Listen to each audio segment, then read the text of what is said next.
The Philippine Statistics Authority says Philippine inflation picked up to 1.8% in December, with higher food prices exerting upward pressure. The latest print is higher than November's 1.5% rate, but the latest figure remains within the Bangko Sentral ng Pilipinas' forecast range for the month of 1.2 to 2%. December's rate brings average inflation for full year 2025 to 1.7%. This is sharply lower than the 3.2% average inflation recorded in 2024.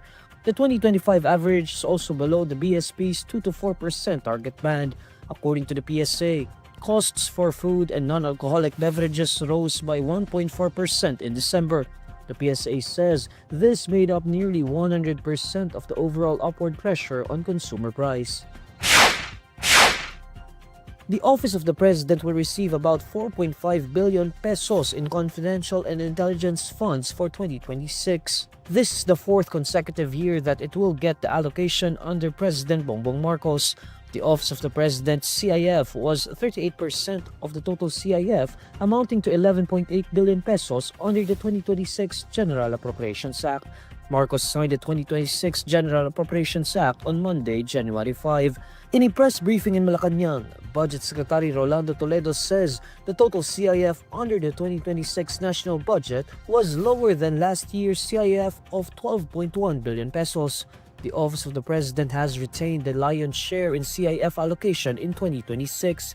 This is despite calls from budget watchdogs to abolish these discretionary funds, especially for civilian agencies and offices, saying these are prone to corruption. The Office of the President CIF is 3 times larger than that of the National Intelligence Coordinating Agency, which is set to receive only 1.47 billion pesos in 2026.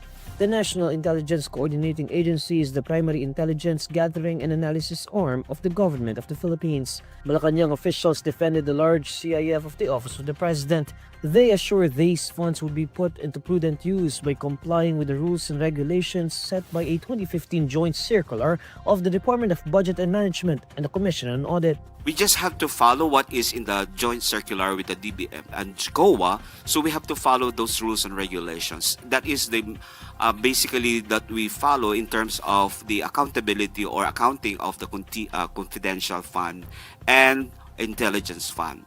And also, per our general provision, we need to report that to House of Representatives and Senate at the same time from the Office of the President. So it will be monitored accordingly. CIFs are lump sum allocations typically exempt from standard auditing procedures, supposedly to safeguard national security and law enforcement.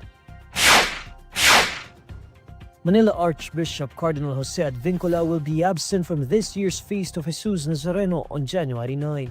This after he traveled to Rome to take part in the first extraordinary consistory convened by Pope Leo XIV. Advincula left for Rome on the evening of Sunday, January 4, ahead of the 2-day gathering scheduled from January 7 to 8. The gathering will bring together cardinals from across the globe to discuss important pastoral and governance matters of the Catholic Church. According to Quiapo Church Rector Father Ramon J. Licuanan, Advincula will miss the festivities on January 9 but will monitor the celebration. With the consistory ending on the eve of the Feast of Jesus Nazareno, the Manila Archbishop will be unable to join the annual celebration in Quiapo. The Archbishop traditionally presides over the Misa Mayor held at the Quirino Grandstand. In his absence this year, the Mass will be celebrated by Balanga Bishop Rufino Sescon.